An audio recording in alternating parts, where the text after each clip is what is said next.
You being mad because you don't have a new car, give God some praise because he keeps the one you got running.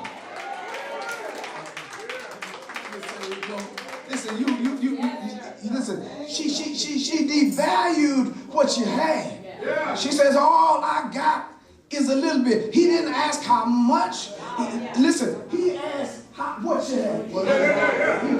She told him finally, I got a little oil. It ain't much. I'm almost ready. Just stay right there. He said, it ain't much, but I got a little oil. And he says, well, I tell you what you do. Go borrow some vessels. Now, some sister in here, tell me if that makes sense. She already in debt. And he tell her to go borrow some. He tells her to set up some line of credit with your neighbors and go borrow some. If that ain't bad enough, Tyler, he says go borrow some empty vessels. Listen, I need somebody in here to get with me because there are a lot of us in here, we're familiar with empty. Come on. Come on, empty. Our car is empty. Come on. Our bank account is empty. Some sister in here is a queen and your king-size bed is empty.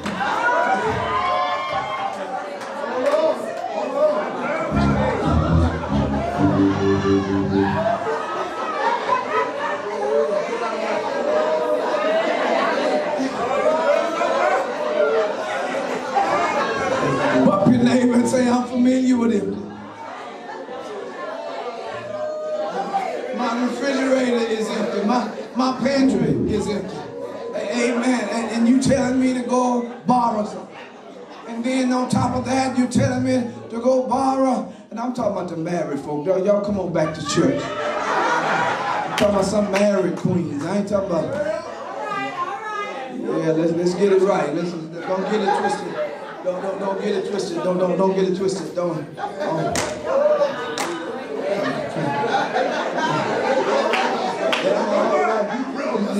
Listen, she says go borrow some empty stuff.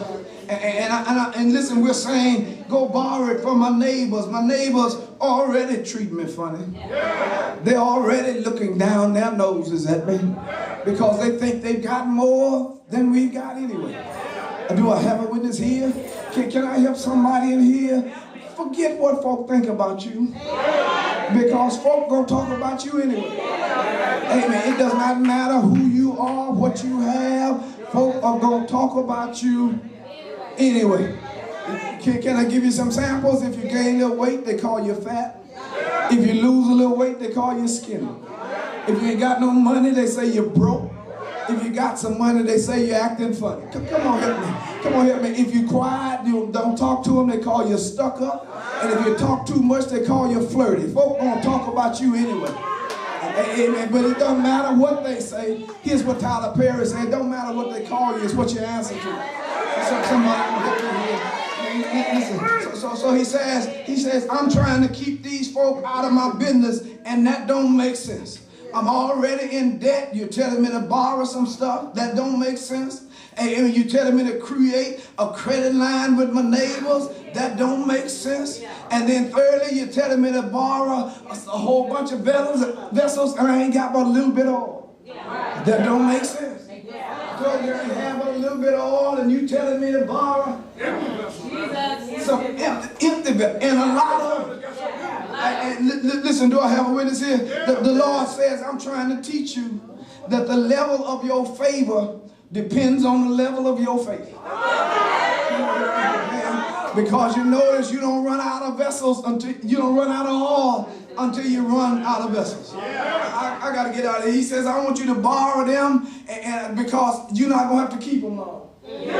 And I believe in my spirit, boy, somebody going to grab your neighbor, say, don't shout, don't holler here. He says, I believe God told him through Elijah to borrow some empty vessels because what he was going to put in them, they didn't have.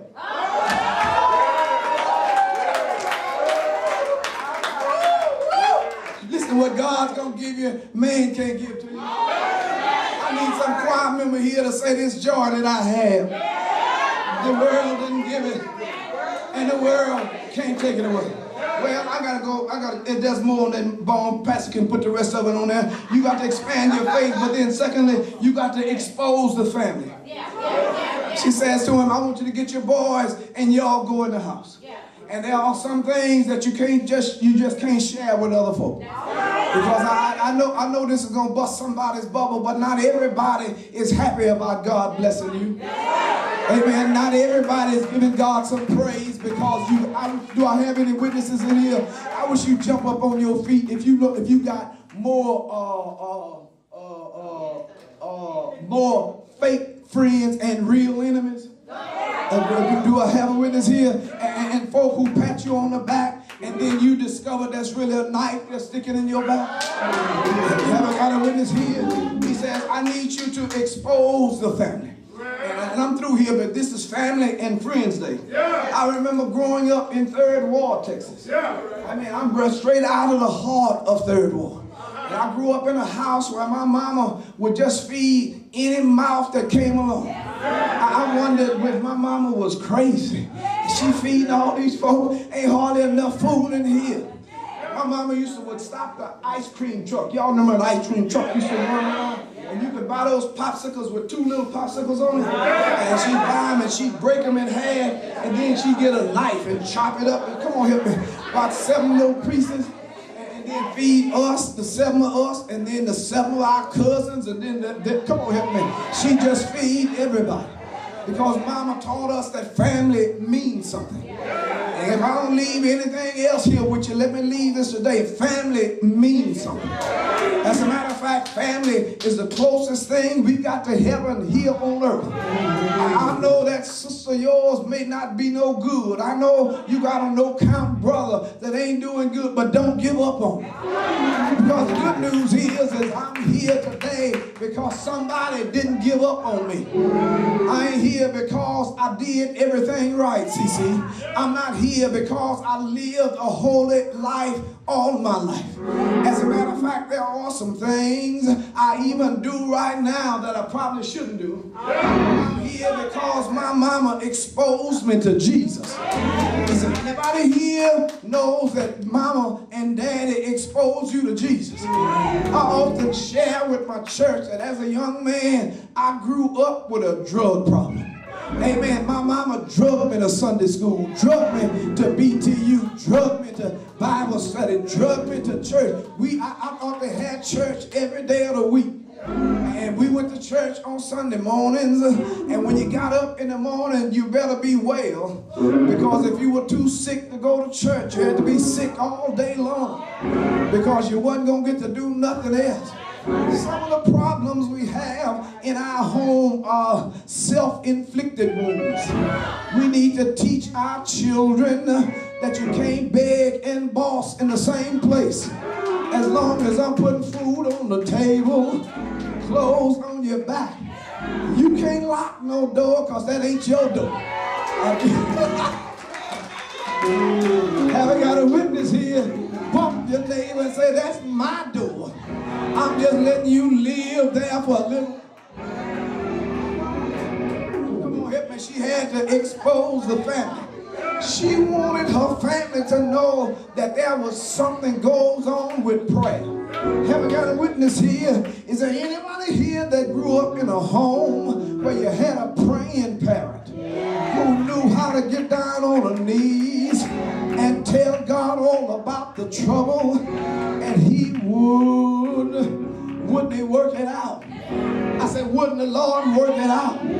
Wouldn't he work it out? I got a witness here. My mama taught me even before I knew my ABCs how to get around the bedside. Taught me a little prayer. Maybe y'all heard about it over in the Sunnyside area as well. But in Third Ward, she taught me how to pray like this. She said, boy, get on your knees and say, now I lay me down to sleep. I pray the Lord my soul to keep. And if I should die before I wake, I pray, come on, help me. I pray the Lord my soul to take. I learned how to pray. I learned that God answers prayer. I learned that God will make a way out of